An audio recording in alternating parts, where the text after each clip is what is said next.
When life throws you a curveball, how are you going to handle adversity? Welcome to the Fearless Mindset Podcast, where you're about to go on a journey as I interview security, business, and entertainment leaders on what it takes to stay fearless. I'm your host, Mark Ledlow, and enjoy today's episode.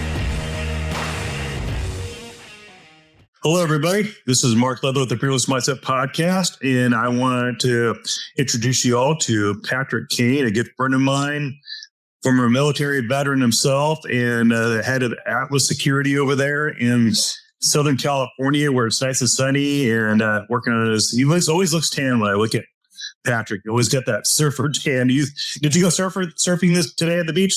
No, I tried surfing when I first came to California in 2013, and it didn't work out so well for me. So I kind of hung up the surfboard after a short trial with that. So I'm not too agile, I discovered. Yeah, my first attempt at surfing, I was a freshman or sophomore in high school at Hidden Valley in Grants Pass. And I went to the Oregon coast. And I think it was fall. And I was on a wetsuit. I got up, I don't know, probably 10 feet above my head in the water. And all I remember is my first wave was I felt like in the wash machine near the spin cycle in the foam. After that, I'm like, you know what? I'm not meant for this. So I sat on the beach, watched my buddy who's from Huntington Beach surf the big waves. I'm like, this is not my thing.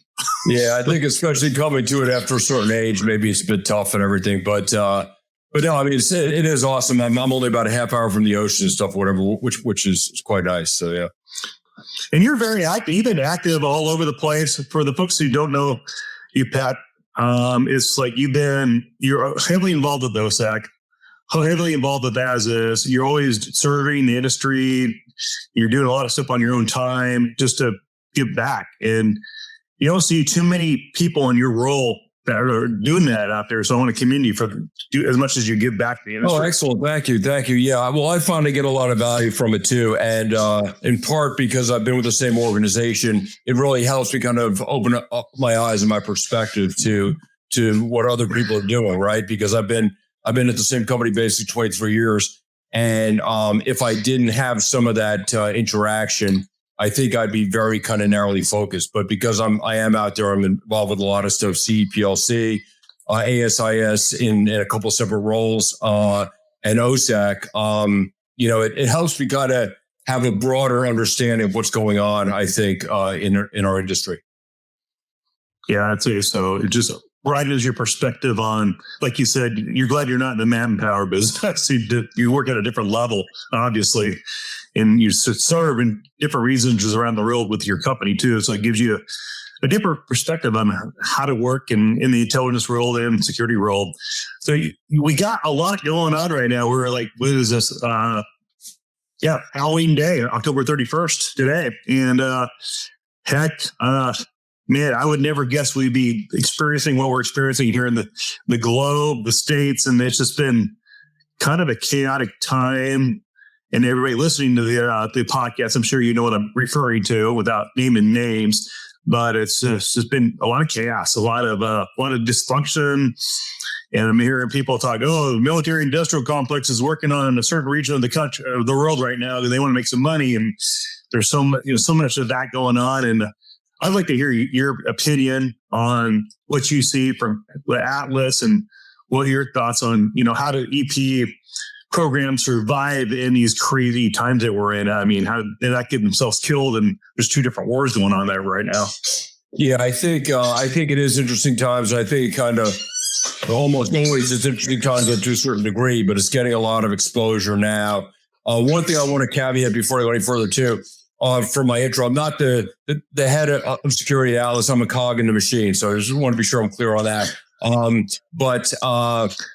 Yeah, as a result of my position, I have a fair amount of foreign travel to these areas. I have a fair amount of oversight and involvement in operations and travel in quite a few areas of the world. And yeah, we're seeing a lot of stuff now that's happening throughout the world, and a lot of kind of second order effects as well too. So you may have a conflict happening in a particular location, but when you're thinking about things like travel, you have to think about the fact that it's not only a matter of sending a traveler to a potential conflict zone or even to a particular area where conflict is occurring in that region, but it can be actually global. So you can have second order effects because you're seeing in the United States right now and other places in the world a fair amount of protests.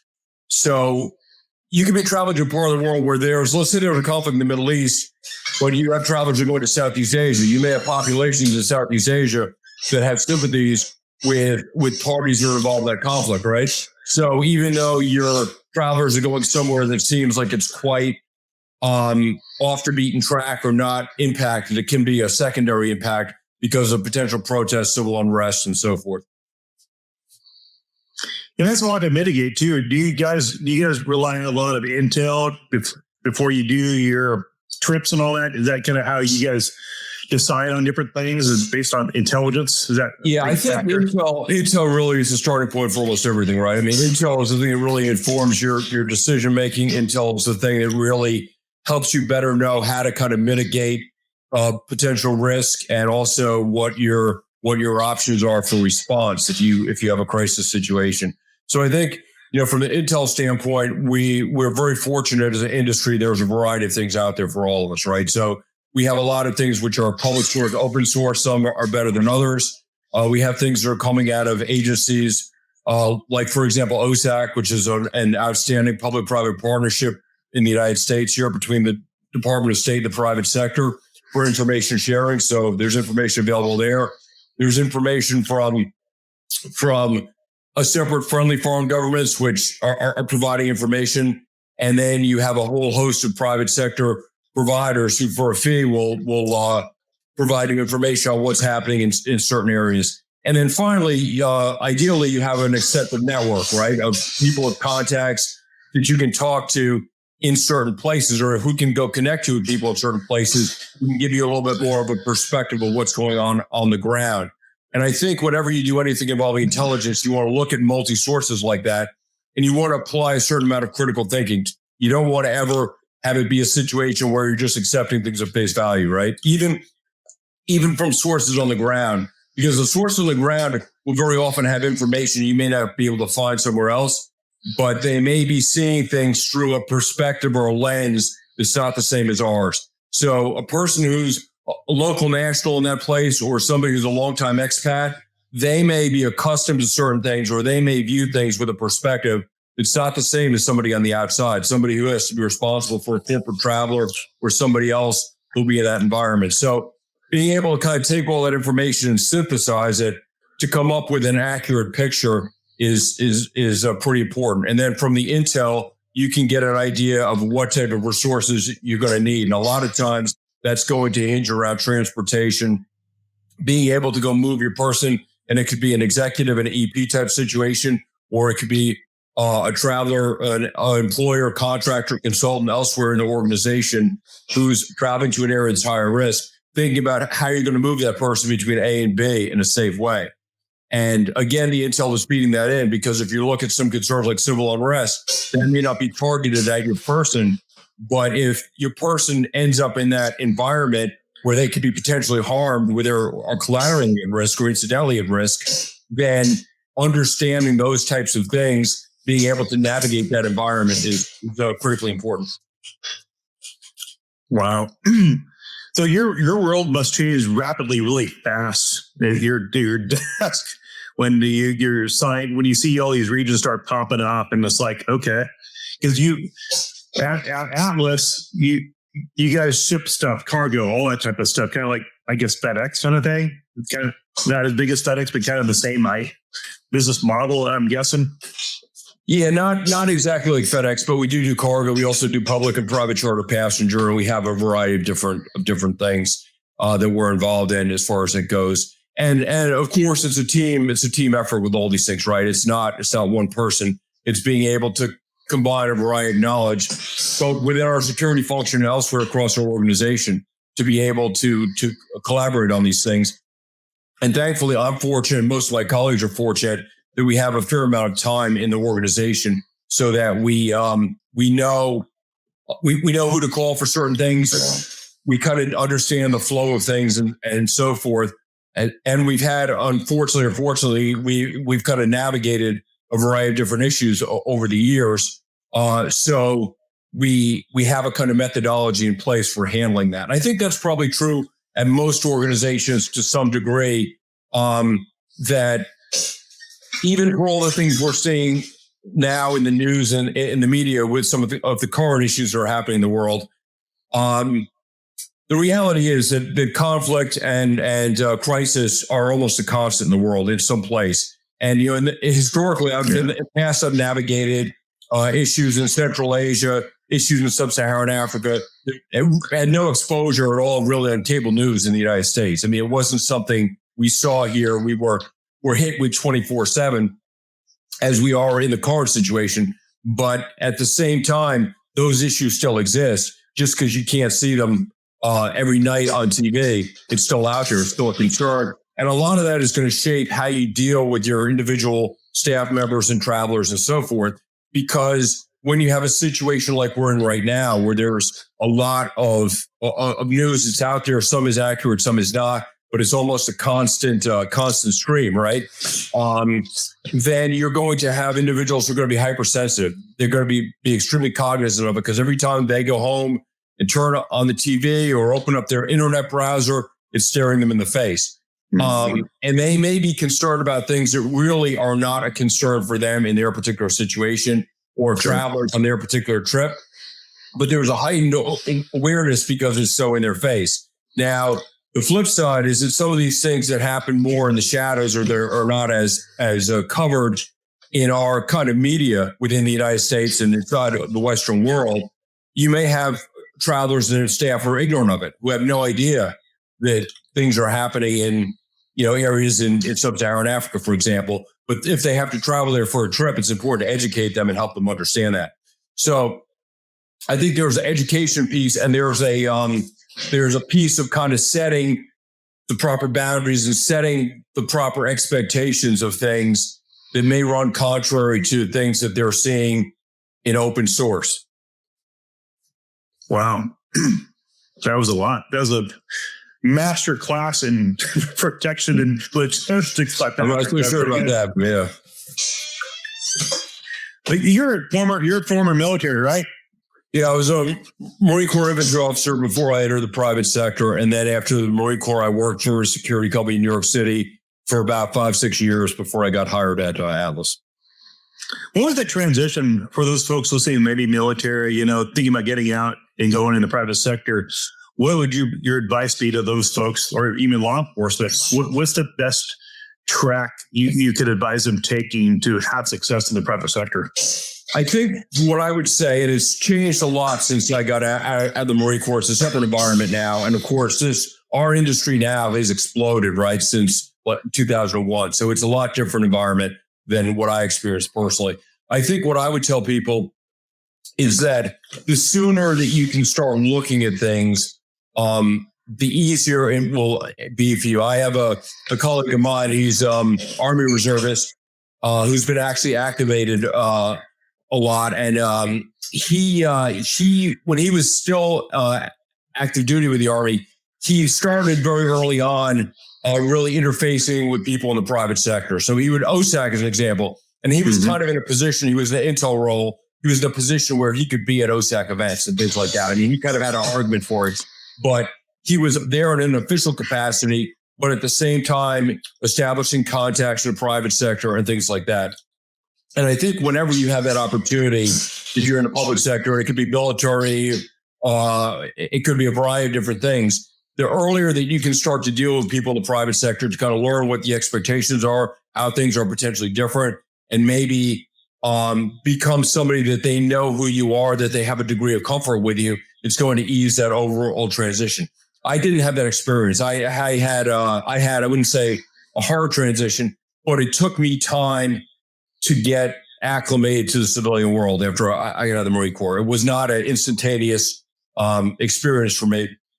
But again, it was a separate time, and I don't think things were set up as well to go and transition. And I transitioned as a junior officer. So at the time I got out, I really had not had in the Marine Corps a lot of exposure to civilian contractors or other people in the civilian world. So I was heavily immersed in the subculture, and I moved from the subculture into the private sector. But now I think it's a little bit easier maybe to kind of ease yourself out into the private sector. Like you said, OSAC is huge. I think anybody can become a member of it, right? You just have to be an entity, a company entity in the United States or globally too, right? Well, you have to be, and I'm sure OSAC staff could explain it more easily than I could, but Sure. But you have to be an entity or have an entity incorporated in the United States in order to be an OSAC. And OSAC is an organizational group; it's not an individual group. So it's something that your organization is able to join, but you as an individual are not. But no, it's an extremely valuable organization. I've been involved in a variety of different organizations, associations, public-private partnerships, private organizations, and things like that. And it's really head and shoulders in terms of how much it offers in terms of value. And it's only expanded in the kind of 20 plus years I've been involved with OSAC, really, in terms of what they offer. Yeah, I know the annual briefing. That's like a Super Bowl for the security heads of different organizations come for the annual briefing to figure out what's going on in their world. And I know that's like a huge ordeal. I know that's probably the biggest fall thing. And then we have, Close Protection Conference coming up in Dallas, the IPSB conference. And it's been interesting to see how these different organizations have exploded because, like you said, the need for security has exploded over the years since 9/11. It's just things have not been the same since. And the need for services, providers, vendors, and the support for EP and all that has never been needed more than now, with all the issues going on and all the civil unrest and election stuff going on. It's been a wild time. I mean, the last 2 weeks have been the busiest we've seen as my company in the last 2 weeks. Is like calls for service, proposals. It's been nuts off the hook. And I don't see that slowing down due to everything going on right now. Yeah, no, it's unfortunate in a way that a lot of our industry, we kind of make our way because of crisis and tragedy in the world. It's unfortunate that's how it is. But yes, I mean, our industry has expanded a lot in 23 years. I started working in the private sector. It was still about the mid 1990s when I came into the private sector in the security industry, and it was far, far different than it is now. And the opportunities now, like, quite frankly, are greater.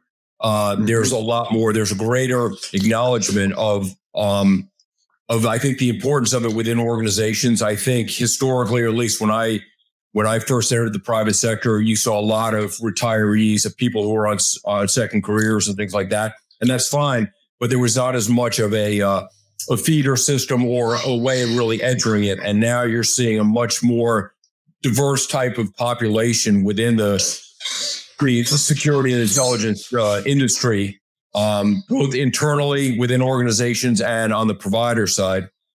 And there are a lot of opportunities. I mean, we started off the call talking about intelligence, and intelligence is not a primary focus of mine, but I'm certainly a consumer of it, and I'm somebody who's involved with it. And as I said earlier, it informs a lot of decisions and actions.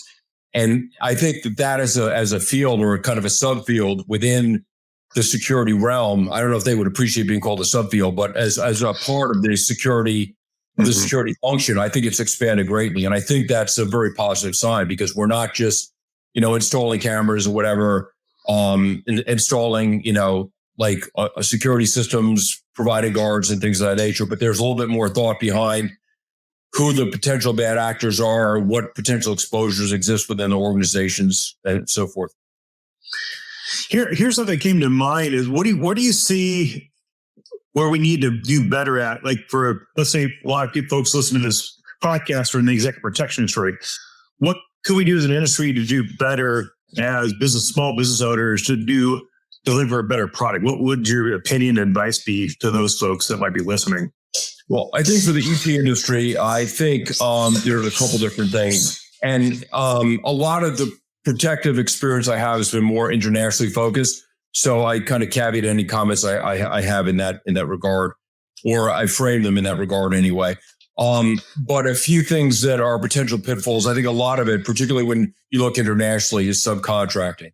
So, I have people going to country XYZ, but your organization, you don't have guys on the ground in XYZ, and that's expected, right? You can't have people everywhere, but you have a partner there, or you find a partner there. All that is fine.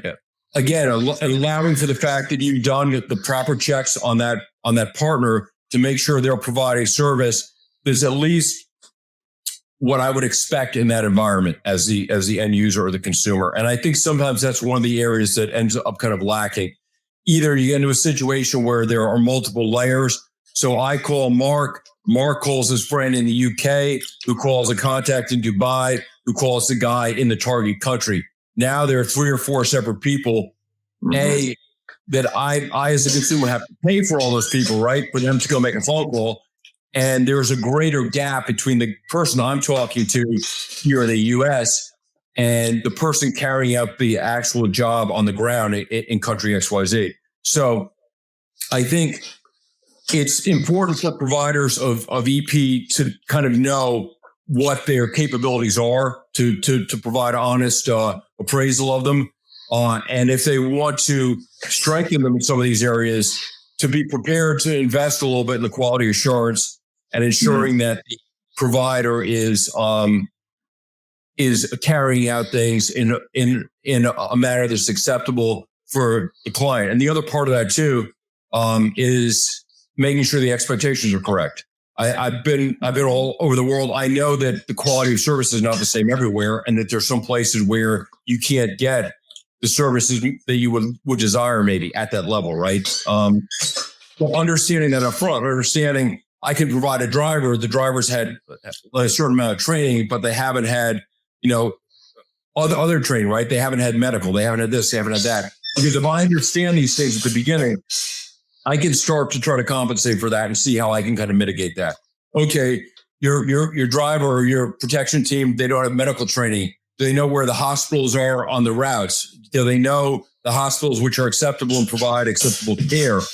All these other types of facets. Are there other things that they can do to help kind of mitigate that risk? So I think that, from a standpoint of contracting things out, and it's an issue in the United States as well too, but I think once you start getting overseas, it ends up becoming kind of more problematic. And then I think the other thing too, and it's not something I touch myself as much, but being able to provide a variety of types of services and a variety of types of coverages that suit that particular organization. So you may have some organizations where they want a more of a formal type of a protective approach. You may have others where they don't want to see anybody, but they want to be protected, right? So being adaptable somewhat to being able to provide those types of services at different types of levels, and also being able to be honest about it if you're not. So if you can't do a covert type role or something like that, that's fine, but be sure you're upfront ahead of time with that, so that we as the consumers can either take that into consideration and plan accordingly, or find somebody else who's able to, but still be able to kind of part on good terms. So I think that those are kind of two of the things I would highlight really in that area.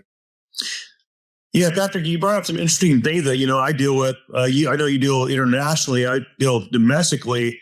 And what blows me away is, you get a call from somebody in New York. I'm here on the West Coast, kind of fill a job with, let's say, San Francisco. Well, the bill rate probably started at $100+ an hour. And then by 3 people making phone calls, they want to take their cut if they made that phone call. Sure. And that piece goes from $100+ an hour down to, let's say, $40 an hour. And the contract holder guy that issued the check goes, wait a minute, you're billing me $100 an hour, but when do I get a $25 an hour? What happened? And there's so many layers in that pie that get sliced up. And then the client ends up getting frustrated because I'm paying a lot of money for the service, but at the end of the day, it's 4 or 5 slices and I'm getting $20 an hour on the ground. It's like, I think that's probably what I hear is that's probably the most frustrating thing that, the clients deal with when they're trying to get request services in the States. And I think it's incumbent on the provider to try and build up those appropriate networks, right? So, I mean, for yourself, you're out at a lot of things and so forth. So I think you're actively doing it. But for providers to be at conferences, ASIS or at OSAC, although OSAC is not a marketing opportunity, but ASIS or OSAC or IPSB or some of these things, to talk to other people who can be potential partners, right? So if you're if your focus is Silicon Valley, but you have a client, or you kind of know you're going to have clients who are going to be interested in certain important metropolitan areas, right, within the United States. So maybe it's New York, or maybe it's Chicago, or maybe it's Miami, or what have you, to kind of understand that even if you don't have clients in mind, to build up that network with people that you feel comfortable with, right? And you can become comfortable with people over time. So again, I think this is the value of a lot of these events. There are a lot of people think these events are just a boondoggle or whatever, but it's a good opportunity over time to see the same people, to develop conversations with them, to research them somewhat, to be able to understand, are they bad? Are they good? How they handle things for other people, to kind of shorten that chain. Because in a perfect world, especially in the US, the consumer should call their primary contact, their primary provider they feel comfortable with, and that provider should be able to call the guy at doing the actual job. Once you start adding more layers into that, as you said, it has a cost impact. The client is paying a certain dollar fee, but the guy doing the thing is earning much, much less. And the quality will probably suffer as well because of that. And then there really is no oversight of the provider that the client's talking to over what's going on the ground. I mean, he or she is receiving updates maybe, but do they really know the capabilities of those folks? And I would say probably not in most cases.